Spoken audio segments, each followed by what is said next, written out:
SWRD Bandaranaike මහතා වරක් බ්‍රිතාන්‍ය ජාතික තම මිතුරෙකු සමග වයංගොඩ වටද්දර විහාරස්ථානයට පැමිණියා. ඒ බ්‍රිතාන්‍ය ජාතිකයාගේ ඇස් රෝගයකට ප්‍රතිකාර ලබා ගැනීමටයි. එවකට එම විහාරස්ථානයේ ඇස් වෙදකම සිදු කළ පූජ්‍ය උඩුගම්පල ගුණරත්න ස්වාමින් වහන්සේ බැහැදක ප්‍රතිකාර ඉල්ලා සිටියා.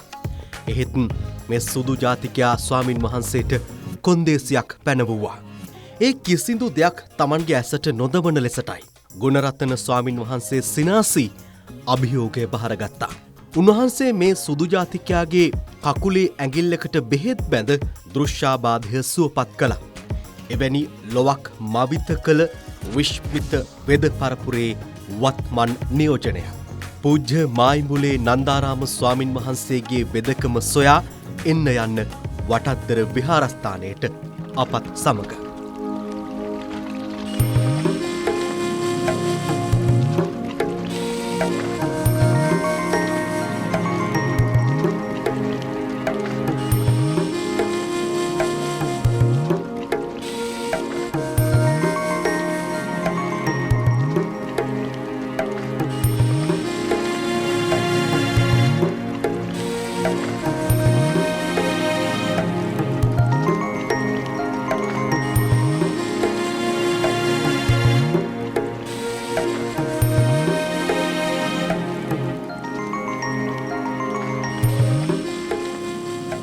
සමහරවිට වහන්සේ ඇස් දෙකමට බොහොම ප්‍රසිද්ධයි. අපි හොයාගෙන ආවේ මේ තැන. උදේ ඉඳලා මම දැක්කා විශාල රෝගීන් සංඛ්‍යාවක් දෙපැත්තේ වාඩි වෙලා ඉන්නවා. මම හිතන්නේ පාන්දර ඉඳලම. අපි මේ මොන වගේ රෝගියෙකුටද වහන්සේ ප්‍රතිකාර කරමින් ඉන්නේ? මේ ප්‍රතිකාර කරන කුඩ ඇවිල්ලා. ඊළඟට ස්නායු වල දුර්වලතාවයක් ඇති වෙලා තියෙනවා. ඒ නිසා ඒවා තමයි මේ විදකම් කරන්න යන්නේ. ඉතින් රෝගීන් වෙලා ඒක රෝගාංශ තියෙනවා. ඉතින් ඇස්වල ඇති වෙන හැම රෝගයකටම වගේ මගේ ප්‍රතිකාර ලබා දෙනවා. මම හිතන්නේ මේ දැන ටිකක් දැන් උදෑසන කාර්යබහුලයි. පැවඳරේ අපි වැඩිදුර තොරතුරු අපතර ගිහින් කතා කරමු. හොඳයි ඈ. ඒක ගන්න නෑ.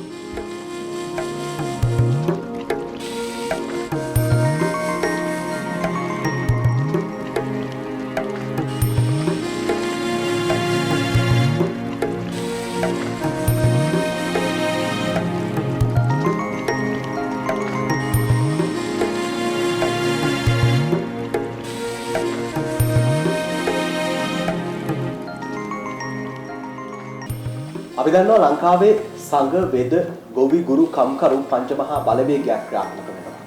මේ අතරතුර අපේ රටේ වේද පරම්පරාවට හිමි වෙන්නේ සුවිශේෂී තැනක්. එවැනි සුවිශේෂී ස්ථානයකට අද අපි ඇවිල්ලා ඉන්නවා. අපි කතාවටක් කියනවානේ මේ ඇස් දෙක වගේ අපි රැක ගන්න ඕන කියලා. දෙයක් බලන් කියා ගන්නකොට ඇස් දෙක වගේ රැක ගන්න ඕන කියලායි අපි කියන්නේ. ඒ තරම් අපි ඇස් දෙකට ආදරය කරනවා. ඇස් දෙක රැක ගන්නවා. ඇහැක රෝගයක් ආවොත් කාටද කියන්නේ? අවසරයි අපේ හම්බුනේ. අපි අද ඇවිල්ලා ඉන්නේ වෛද්‍යාචාර්ය මායිඹුලේ නන්දාරාම ස්වාමීන් වහන්සේත් එක්ක සාකච්ඡා කරන්න. උන්වහන්සේ ලංකාව විතරක් නෙවෙයි ලෝකේ දහස් ගණනක් පිරිසකගේ දැස් පාදන්නට ඇස් ආශ්‍රිතව රෝගාබාධ සුව කරන්නට කටයුතු කළ යතිවරයන්න් වහන්සේ නමක්. අපේ හම්බුනේ කොයි කාලේ වගේ ඉඳලාද මේ ප්‍රතිකාර ක්‍රමය ආරම්භ කරන්න පටන් ගන්න තියෙන සහ වටද්දර වෙද පරම්පරාවටත් සුවිශේෂී තැනක් හිමි වෙනවා. ඔව් හැම දිනකටම තෙරුවන් සරණයි. ඉස්සරලාම අපි මේ වෙදකම පිළිබඳව කතා කරනකොට වලගම්බා රජුරුවන්ගේ කාලේ ඉඳලා තමයි මේ වෙද පරම්පරාව අපේ වටද්දර ඇස් වෙදකම ආරම්භය. අපේ පරම්පරාවේ 7 වෙනි පරම්පරාව තමයි මම මේ වෙදකම් කටයුතු සිද්ධ කරන පරම්පරාව. මේ වෙනකන් මහා සංඝරත්නයේ අපේ පරම්පරාවේ හිටපු ඇස් වලට එන ඕනෑම රෝගයක් සුවපත් කිරීමට හැකියාව තියෙන වෛද්‍ය පරම්පරාවක් තමයි අපේ විහාරස්ථානයේ පැවතගෙන ආවේ. මම වෙදකම පටන් ගන්නේ 1987 අවුරුද්දේ. දැන් අවුරුදු 36ක් පමණ කාල සීමාවක ඉඳලා තමයි මම මේ වෙදකම සිද්ධ කරගෙන එන්නේ. ඇස් ආශ්‍රිතව තමයි අපි ප්‍රබලම ප්‍රධානම ස්ථානයේ හැටියට මේ විහාරස්ථානයේ වෙදකම සිද්ධ කරගෙන යන්නේ. අපේ හඳුනන්නේ ඇස් ආශ්‍රිත රෝගාබාධ ගත්තාම විවිධ රෝග තියෙන්න පුළුවන්. ඇහැක හට ගන්න පුළුවන් රෝගාබාධ මොනවද අපෙන්ද? ඇස්වල රෝග කිව්වහම විශාල ප්‍රමාණයක් තියෙනවා. ඇස් නොපෙනීම විතරක් නෙමෙයි. ප්‍රධාන ඉස්සර නම් අපි දන්න කාලේ අපේ අවුරුදු 100කට 50කට 60කට වගේ උඩදී කාලේ නිතරම තිබුණේ ඇහි සුද. එහෙම නැත්නම් ඇස් පෙනීමේ දුර්වලතාවය ඇතිවීම.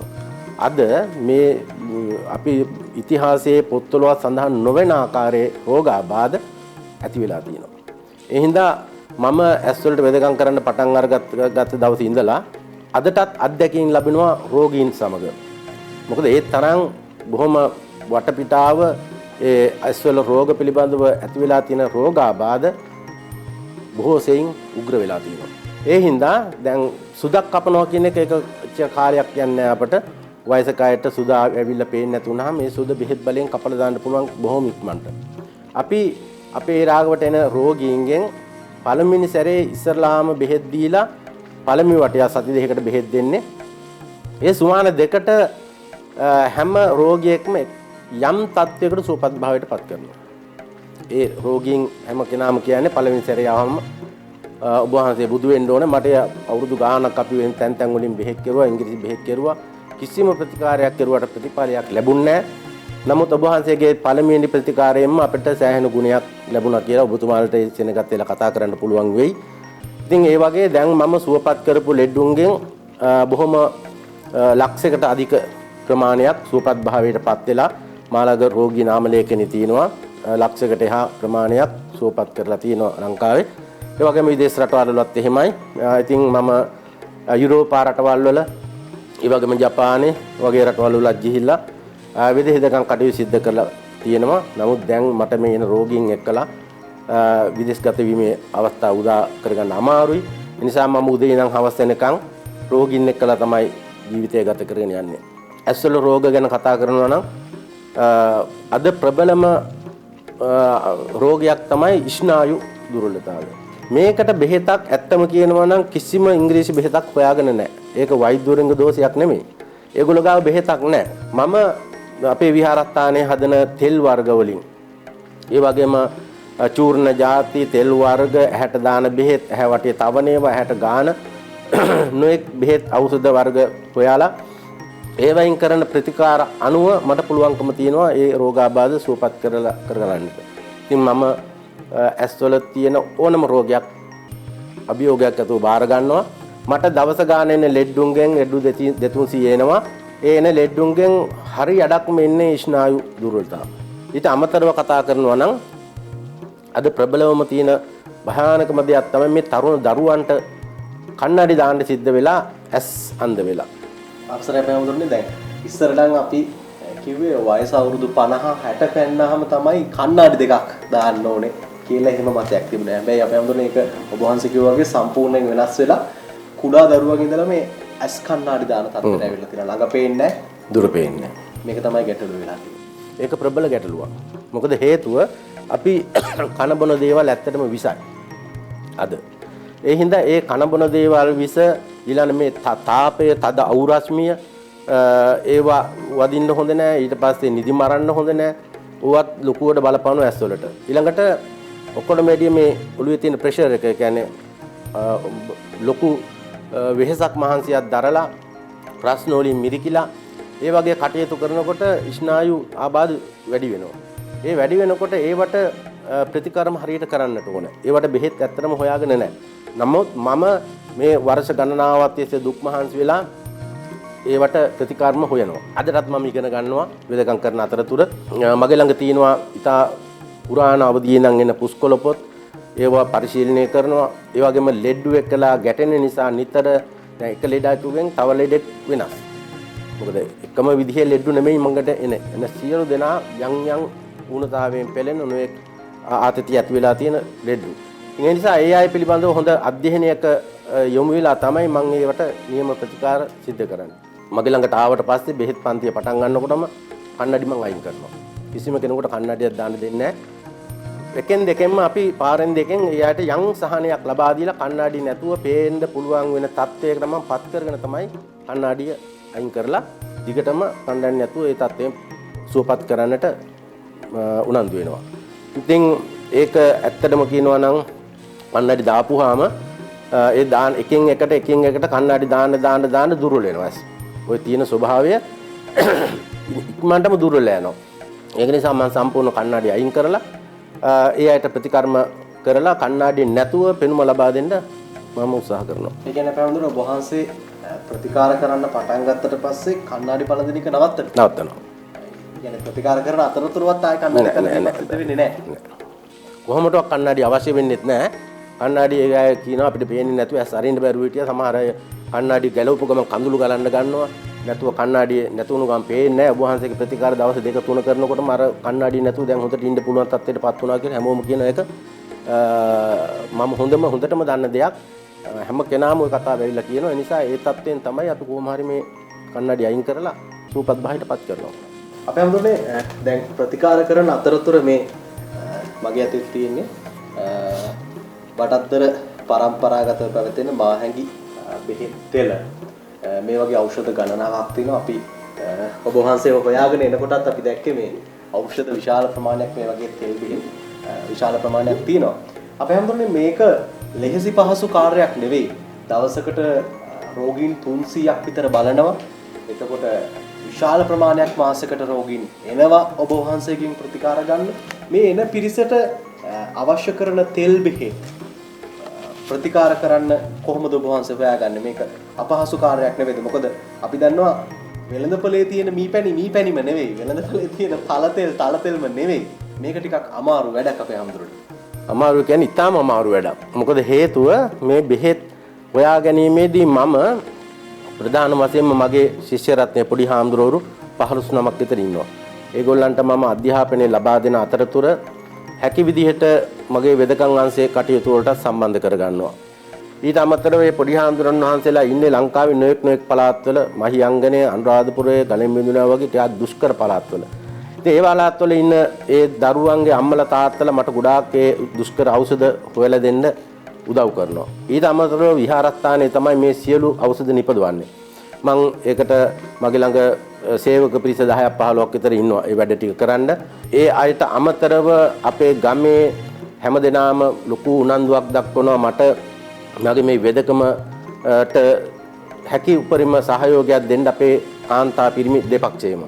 ඉතින් ඒ අයගේ පූර්ණ සහයෝගය ලැබෙනවා. මම එක දුරකථන මුතුනක් දුන්නු ගමන් ඒ පිරිස එක්කහුව වෙලා ඇවිල්ලා ඒ දිනේ වලට බෙහෙත් හදන්න, කොටන්න, මිරිකන්න, තෙල් බෙහෙත් හදන්න අවශ්‍ය දේවල් වලට ලොකු සහායක් ඒ අයගෙන් ලැබෙනවා. ඒ වගේම මගේ ළඟට එන රෝගීන් උඟ දෙනෙක් කියනවා හාමුදුරනේ අපි අහවල් බෙහෙත් ඖෂධය ගෙනත් දෙනවා මේ විදිහට කියලා. ඒ රෝගීන්ගෙන් මට ඒ අයගේ සුවපත් වුණාට පස්සේ ඒ අය කැමැත්තෙන්ම මට මේ බෙහෙත් ඖෂධ හොයා ගැනීමට ලොකු පිටිපහලක් ලබා දෙනවා. අපේ හඳුනේ අපිට මොහොතකට අවසර දෙන්න.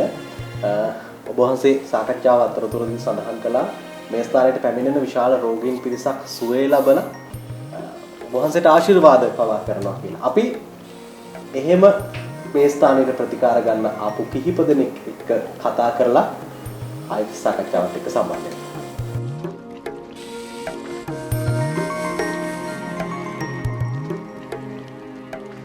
අපි එනකොටත් දැක්කා. ඒ වගේම තමයි ඇතුළටත් ගිහිල්ලා බැලුවා විශාල රෝගීන් ප්‍රමාණයක් පාන්දර ඉඳලම තමන්ගේ වෙලාව වෙනකන් මේ ස්ථානයේ ඇඳී සිටිනවා. මේ ස්ථානේ විතරක් නෙවෙයි එහා පැත්තේ විශාල රෝගීන් ප්‍රමාණයක් ඉන්නවා. මම හිතන්නේ මේ වගේ ආපු තාත්තා කෙනෙක් තමයි මේ ඔබතුමා කොහේ ඉඳලාද අද මේ ප්‍රතිකාර සඳහා කෙට්ටිපොළ ඉඳලා. කෙට්ටිපොළින් කීයට දාද උදේ? දෙපාන්දර 3:00. පාන්දර 3:00. මගේ නෝන මහත්තයා තමයි ඉස්සලාම අසනීප වුණේ. දැන් හත් පාරක් විතර එයාට සනීප වේගෙන එනවා. කාජයක් දාන්න කියලා කිව්වා. කාජ දාන්න බය නිසා තමයි ඊට පස්සේ මම මේ විදාමදුරෝ ගැන ආරංචිය ලැබුණා මට. ඉතින් මං ආවා මෙතෙන්ට. මේ අද දෙවෙනි අවස්ථාව. මේ වෙනකොට කණ්ණාඩිය නැතුව මට සාමාන්‍යයෙන් කියවන්න පුළුවන්. මම පොළොන්නරුවේ ඉඳලා ආවේ. මම මේ දෙවෙනි වතාව බෙහෙත් ගන්න ඇවිල්ලා ඉන්නේ. ඇස් නිකන් මීදුන් බැඳුනා වගේ තමයි තිබුණේ. පළවෙනි වතාවෙම ගොඩක් දුරට මට සාර්ථකයි කියලා හිතෙනවා දැන්. දැන් අවුරුදු 10කටත් වැඩිය තිස්සේ දුර පේන්නේ නැතුව තිබ්බා. දැන් මාස 7ක් විතර දැන් එක දිගට බෙහෙත් කරගෙන ආවා. දැන් ටිකක් ඒ කාලේ මට බෝඩ්ඩේ අකුරු මුකුත් පේන්නේ නැහැ. සම්පූර්ණයෙන්ම බොඳ වෙලා. දැන් බස් එකක උනම් බෝඩ් එකක් අඳුර ගන්න පුළුවන්. ටිකක් දුර තියා වගේ. නොපෙනී තිබුණේ මුකුත්ම පේන්නේ යන්න බෑ. දැන් හුඟක් හොඳයි. මේ ඇදුම් දුන්නා ඔක්කොම හැවටේම. ඒ ඔක්කොම අඩු වුණා. යම්දරන්ට බුදු බවත් වෙන්න ඕනේ මේ දුන්න උපකාරයට අපිට. අපි කොටියාගල වන්රාලය ඕලයක් වජන්න නම්බරයක්වත් පේන්නේ නැති තිබුණේ. සති දෙක වගේ යනකොට ඇස් දෙක ටික ටික පේන්න ගත්තා. උන්වහන්සේ මතු බුදු වෙන්න ඕනේ කරපු පින. ඒ තරම් මේකේ වටිනාකම් කියලා නිර්මාණයක් කරන්න බෑ. දුව තමා මාව ඉස්සගෙන ආවේ මට ඉන්න තේරුන්නේ තේරුන්නේම නෑ. පස්සෙකටත් අමාරුවෙන් අසින් අල්ලගෙන ඉස්සන් ආවේ. මේ වෙදකම් කරාට පස්සේ දැන් මට හොඳට සාමාන්‍ය පේනවා මේ පොඩි අකුරු උනත් කියවන්න පුළුවන් මට.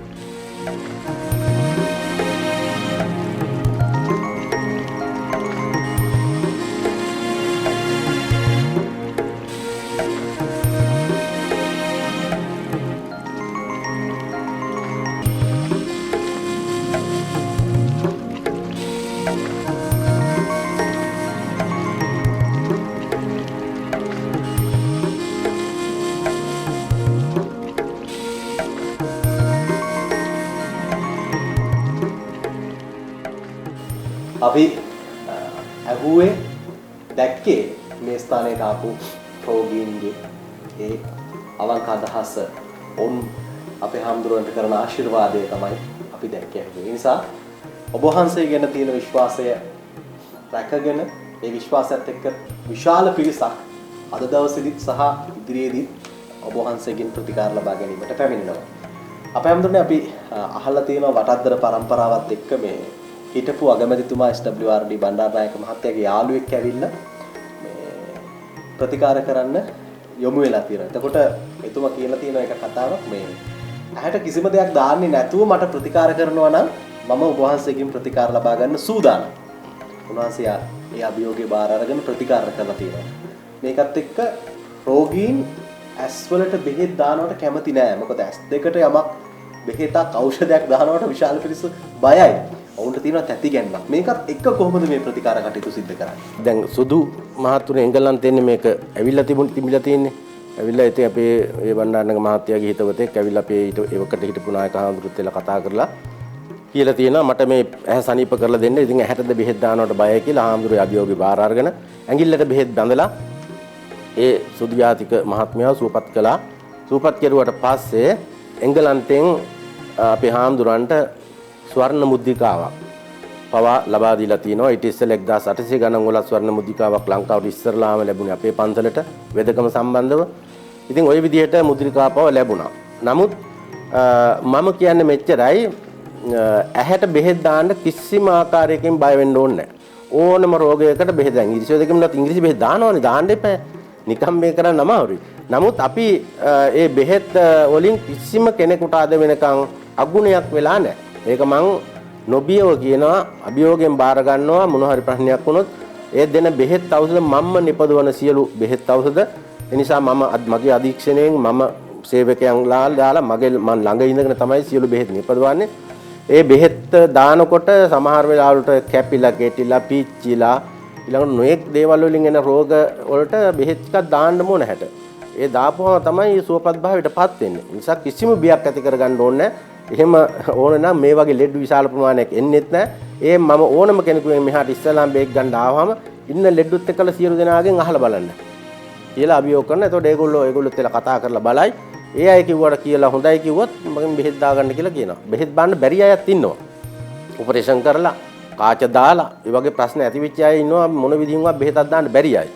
ඒ අයත් කියන්නේ අනේ හඳුනේ හැමතැනම කැක්කුමයි පේන්නේ නැහැ. මට මොනවා හරි සහනයක් කරලා දෙන්න කිව්වම මම ඇහැට බෙහෙත් නොදා ඒ අයට මම බෙහෙත් තවන්න දීලා වටේ ගහන්න බෙහෙත් දීලා ඔලුවට චූර්ණ තෙල් වර්ග දාලා පත්තු දාලා අර තත්ත්වයේ ස්නායු ප්‍රාණවත් කරලා ගන්නවා. ඊළඟට මම හදන තෙල් වර්ග මේ ඔක්කොම මගේ අධීක්ෂණයෙන් කරන්නේ මේ ස්ථානයේද අපි ඔක්කොම මේ ස්ථානයේ සියලු ඖෂධ නිෂ්පාදනය කරන අපේ විහාරස්ථානයේමයි.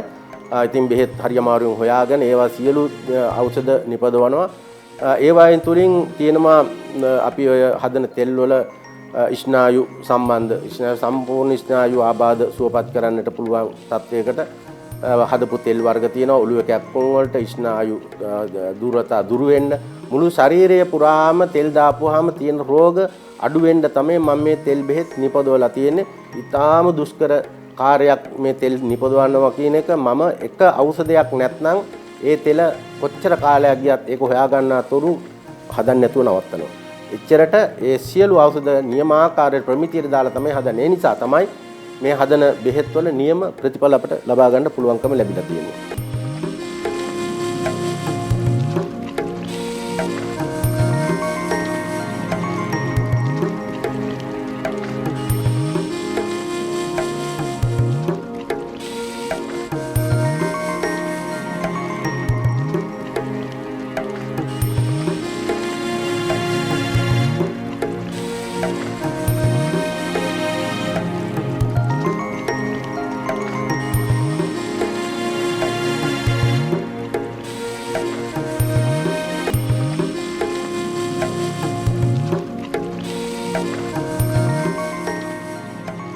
අපි ඇස් සම්බන්ධ තෙල් සහ ඔළුවේ කැක්කුම පීනස් රෝග ආදී සියලු දේවල් වලට ගැළපෙන විදිහට තෙල් වර්ග නිපදවන්නේ. ඒකට දැන් මේ ඖෂධ ගෙනහල්ලා අපි කොටලා අතින් මිරිකලා ඒ වගේ තමයි මේ සකස් කරගෙන යන්නේ. වැදගත්ම කාරණාවක් කියනවනේ මෙන්න මේ අත්ගල් මේවා අවුරුදු 300-400ක් පැරණි ගල් ටිකක් තියෙන්නේ. මේ ගල් වල විශේෂත්වය තියෙන්නේ මේකේ දෙපැත්තෙන්ම කොටන්න පුළුවන්, හතර පැත්තෙන්ම අඹරන්න පුළුවන්. මේ විදිහට තමයි මේ ගල් සකස් කරලා තියෙන්නේ. අවුරුදු 300-400කට වැඩි කාලයක් ඉඳන්ලානේ මේවා හතර පැත්තෙන් අඹරනකොට අපිට ඒවැයි යම් ගුණ වෙනස් වශයෙන් ලබා ගන්න පුළුවන්කම තියෙන. ඒ තරම් වටිනා පෞරාණික ගල් තමයි මේ අපේ කාලේ ඉඳන් පැවතෙන ගල් වල තමයි මේ අඹරගෙන යන්නේ.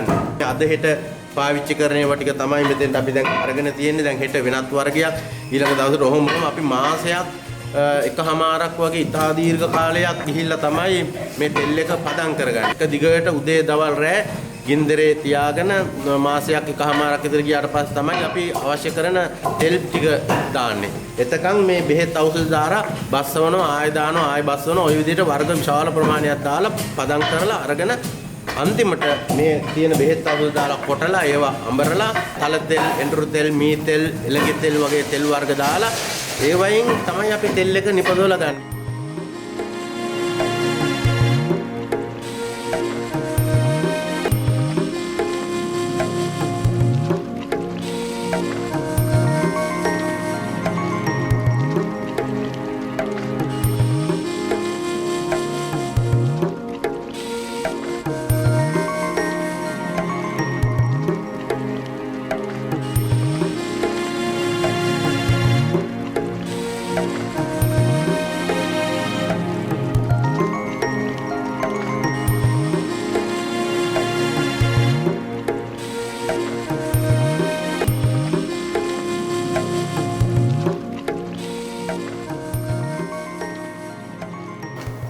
අපි අපේ හැමදෙර හොයාගෙන ඇවිල්ලා සාකච්ඡාව ආරම්භ කරන්න පෙර කතා කරනකොට උන්වහන්සේ කිව්වේ මේ වෙනකොට ලක්ෂයකට අධික පිරිසක් උන්වහන්සේගෙන් ප්‍රතිකාර අරගෙන සුවය ලැබලා තියෙනවා. පූර්ණ සුවය ලැබලා තියෙනවා කියලා.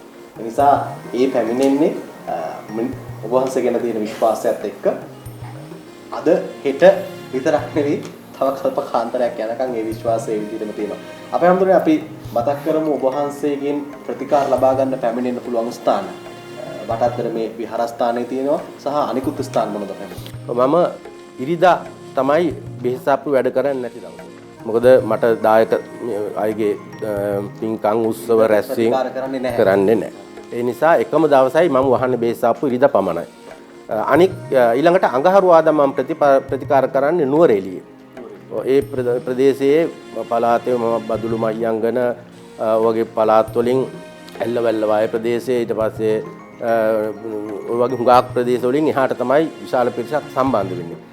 ඉතින් ඒ අයගේ දුෂ්කරතාවය ගැන කල්පනා කළා මගේ හිතවත් හාමුදුරන් නමක් ඉන්නවා මාගස්තොට විහාරස්ථානයේ.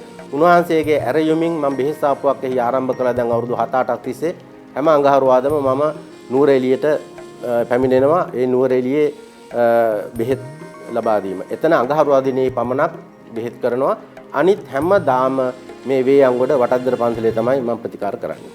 අපේ මුදුනේ උදෑසන කීයේ ඉඳලා කීය වෙනකම්? මම එහෙම කියලා නෑ. මම 8ට පටන් ගන්නෙ. නමුත් 8 වෙනකොට ඇවිල්ලා බෑ.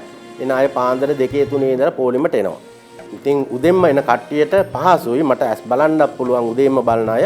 ඒ නිසා උදෙන් ඇවිල්ලා ඒ ප්‍රතිකාර කරන ස්ථානයේ රැඳී හිටියොත් ඒ අය මට මුලින් අරගෙන එහෙම ප්‍රතිකාර කරනවා. කවුරුවත් අහපු වරින් නැහැ. දවසට එන කීයක් ආවත් සියලු දෙනාට ප්‍රතිකාර ලබා දෙනවා. නමුත් හොඳින් ඇස් බලන්න පුළුවන් උදේ වරුවට. ඒ නිසා උදේ වරුවට පරීක්ෂා කරන්න නම් උදෙන්ම ඇවිල්ලා එතන පොලිම අල්ල ගන්න කියලා ඉල්ලීමක් කරනවා.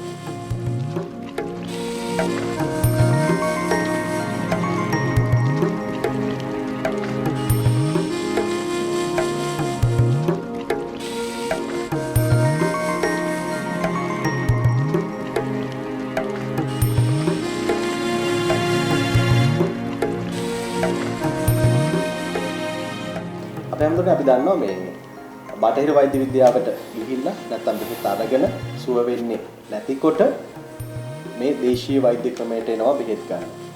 සමහර විට ශල්‍ය කර්ම පවා සිදු කරපු උදවිය බලාගෙන ඉන්නවා අපිට පුළුවන් ද මේ ඔබ වහන්සේ ළඟට ඇවිල්ලා ප්‍රතිකාර ගන්න. අනිත් එක තමයි දීවැඩියාව කියන තත්ත්වයේ ග්ලූකෝමා තත්ත්වය ඇති වුණාම ඇස් පේන්නේ නැහැ. මේ තත්ත්වයක් නැති වෙන. මේ වගේ තත්ත්වයක ඉන්න කෙනෙක්ට ඔබ වහන්සේගෙන් ප්‍රතිකාර ගන්න ඉන්න පුළුවන්. පුළුවන්. මම ඊටාම සතුටුයි ඉන්ජෙක්ෂන් විදින්න නැතුව ඇහැට ලේසර් කරන්න නැතුව ඔපරේෂන් කරන්න නැතුව කාච දාන්න නැතුව ආවොත් ඕනම රෝගයක් මම තනිප කරනවා. නමුත් අද එන අයගෙන් බොහෝ දෙනෙක් අන්තිමට හුඟා කාච දාලා ඇස් පේන්නේ ඊළඟට ඔපරේෂන් එක අසාර්ථක වෙලා කුණහර කැපිලා ඒ වගේ ඊළඟට ග්ලූකෝමා තත්ත්වයටපත් වෙලා වගේ නොයෙක් සීනි තත්ත්වයේ උඩරිම ගිහින් තත්ත්වයටපත් වෙලා තමයි එන්නේ එනකොට හුඟක්ම දුර්වලතාවය ඇති වෙලා. නමුත් එක ඡායා මාත්‍රයක් හරි තිබුණොත් ඒ තියෙන සියලු දෙනා මම කොහොම හරි ගන්නවා. ඒ තත්වයකටපත් කරන්න පත් වෙන්න අපේ බෙහෙත් තාම වටින බෙහෙත්. ඉතින් ඒ වයින් මම මේ තෙල් වර්ග මුලින් කිව්වා වගේ ඒ වයින් කරලා බෙහෙත් ඖෂධ වලින් කොහොම හරි ගන්නවා. හැබැයි කිසිම කෙනෙක් මම හපු වරින්නේ නැහැ. බෑයි කියලා තත්වයක් තිබුණොත් මම එක සැරයක් හෝ දෙපාරක් ඇවිල්ලා මගේ බෙහෙත් හරි ගියොත් ආයෙන්න නැත්තම් නවතින්න කියලා කියනවා. ඒත් එනවා හැම කෙනාම වගේ. මොකද හේතුව ඒ ස්නායු කැපිච්ච ඒවට අපි ස්නායු ප්‍රාණවත් කරන තෙල් වර්ග මම ඉපදවනවා. ඊළඟට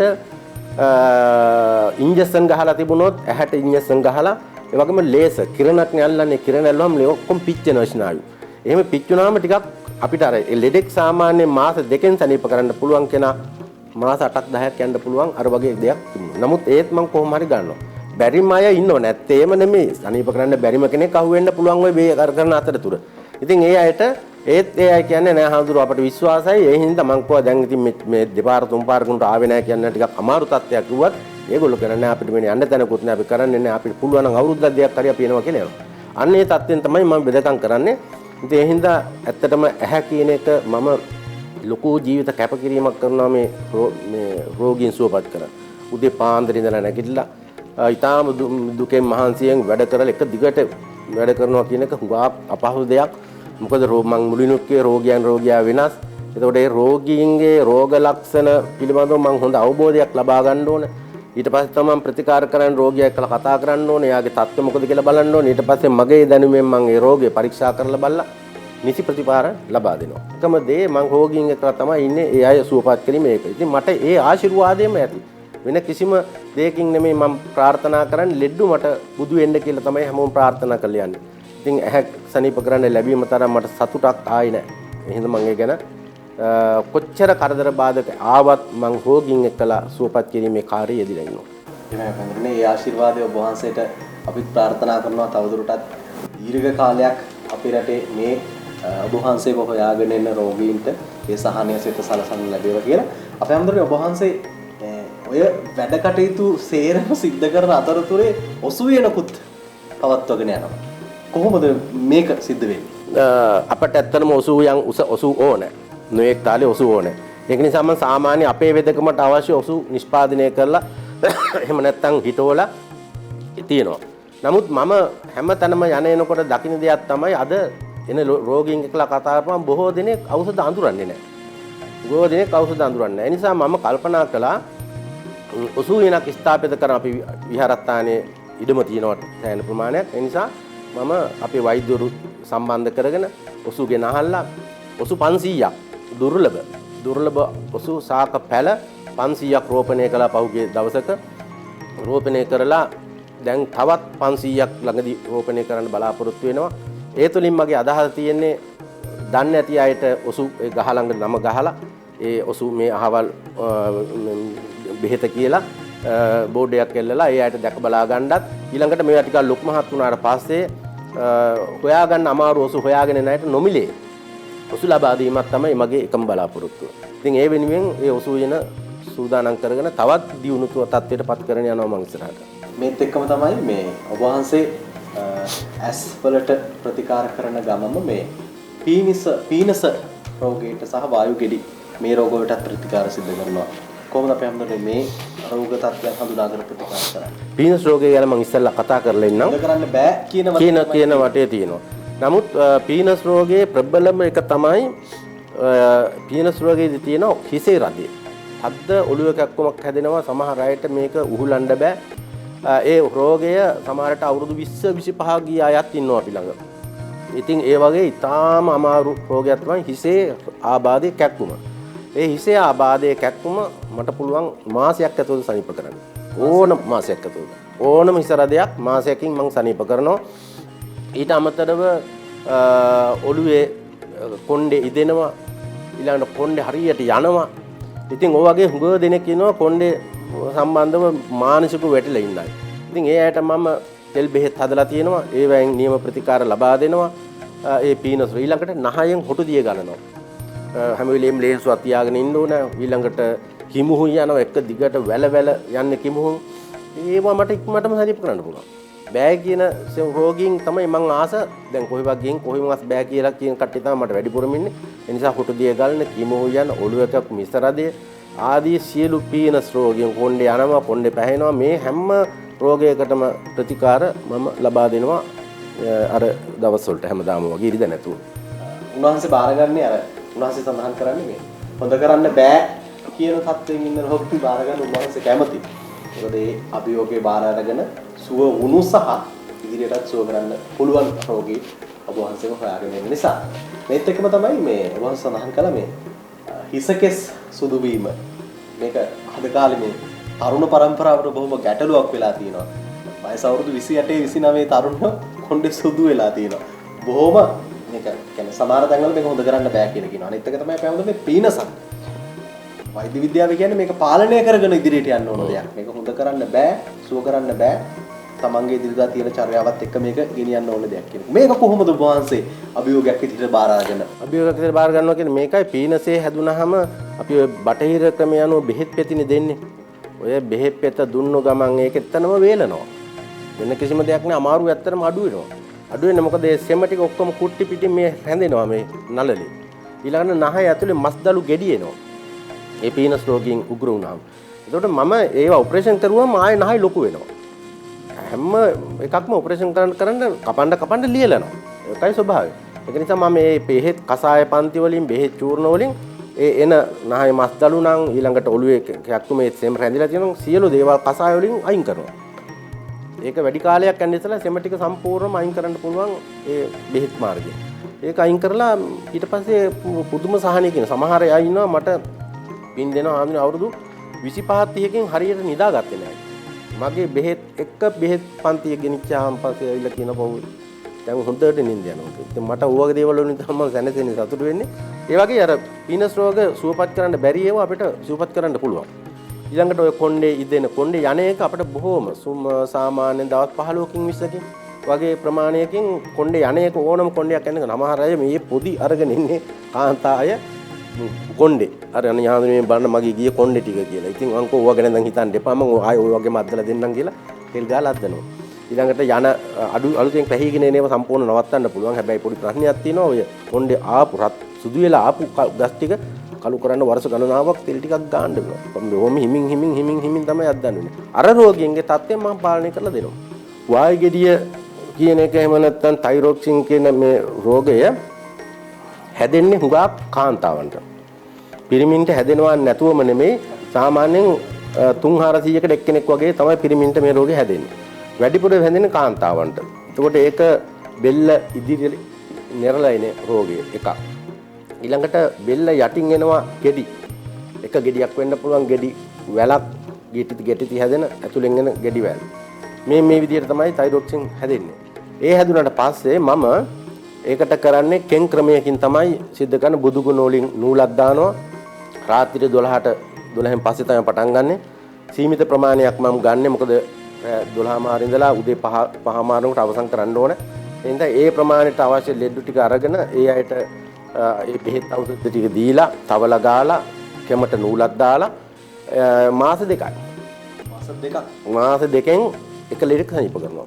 ඊට පස්සේ අපි ගෙදර ඉඳලා තෙල් පන්තියක් කරගෙන යන්න තව මාසයක් දෙකක් ගෙදර ඉඳලා තෙල් ටික ගාගෙන යන්න අවස්ථාව කියලා විස්තර කරලා දෙනවා. මෙහෙ එන්න ඕනේ 8 වතාවයි සතියකට එක දවසක්. ඉතින් රාත්‍රියේ ඉන්න වෙනවා රාත්‍රී 12 ඉඳලා උදේ පාන්දර 5:00 වෙනකම්. ඒ වෙනකොට තමයි මම මේ සියලු දෙනා සුවපත් කරලා එහෙම දවස් 8 වතාවක් එන්න ඕනේ එක රෝගියෙක්. ඒ විදිහට තමයි වායු ගෙඩිය සුවපත් භාවයටපත් කරන්නේ. මේ විදිහට මේ ස්ථානයේට තමන්ගේ සුවය පතාගෙන එන ලක්ෂ ගණනක් පිරිසකට උන්වහන්සේ හෙට දවසේදීත් අනාගතයේදීත් ප්‍රතිකාර කරන්න සූදානම්ින් ඉන්නවා. සාකච්ඡාව අතරතුරේ සඳහන් කළා වගේම දවසකට රෝගීන් 400ක් බලන එක ලේසි පහසු වැඩක් නෙවෙයි අපේ හඳුරුනේ. මොකද අපිත් මිනිස්සයෝ මේකත් එක්ක මේක ටිකක් අමාරු වැඩක්. අමාරු වුණත් එන රෝගීන් ගැන හිතලා ඔබ ගැන හිතලා අපේ හඳුරු සැදී පැහැදී ඉන්නවා. ඒ ප්‍රතිකාර ක්‍රම සිද්ධ කරන්නේ නිසා අපි ඔබට මතක් කරන්නේ අපි දරුවෝ බලා ගන්නවා S2 වගේ අපි අපේ අම්මලා තාත්තලා බලා ගන්නවා S2 වගේ අපි අපේ S2කටත් ඒ විදිහටම ආදරය කරනවා. ඒ නිසා හෙට දවසේදී ඇහි රෝගාබාධයක් ලෙඩක් වෙලා අපේ හඳුරෝ හොයාගෙන આવත් ඔබට උන්වහන්සේගෙන් ප්‍රතිකාර ලබා ගන්න පුළුවන් කියන වගත් අපි මතක් කරනවා. අපේ හඳුරනේ ඔබ වහන්සේට চিරාත් කාලයක් මේ විදිහටම දහස් ගණනක් පිරිසගේ දැස් පාදන්නට ශක්තිය ධෛර්යය චිරදීවනය ලැබෙන්න කියලා අපි ප්‍රාර්ථනා කරනවා. බොහොම පිං අපේ හඳුරනේ අපිත් එක්ක මේ වැදගත් සාකච්ඡාවට අද දවසේ දෙක තුනට මේ වගේම හරවත් වටිනා කතා බහක් එක්ක අපි ආයෙත් දවසක මුණ ගැහෙමු.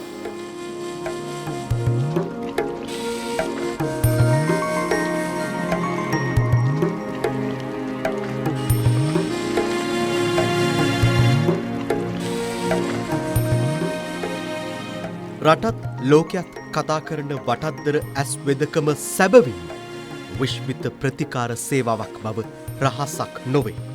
ඇස් වෙදකමින් නොනැවතුණු පූජ්‍ය මායිමුලේ නන්දාරාම ස්වාමින් වහන්සේ තවත් බොහෝ රෝගාබාධවලට සාර්ථක ප්‍රතිකාර ලබා දෙන යතිවරයාණන් වහන්සේ නමක්. වටද්දර විහාරස්ථානයේ මේ වෛද්‍ය සේවාව තවත් චිරාත් කාලයක් පවතිනු ඇති.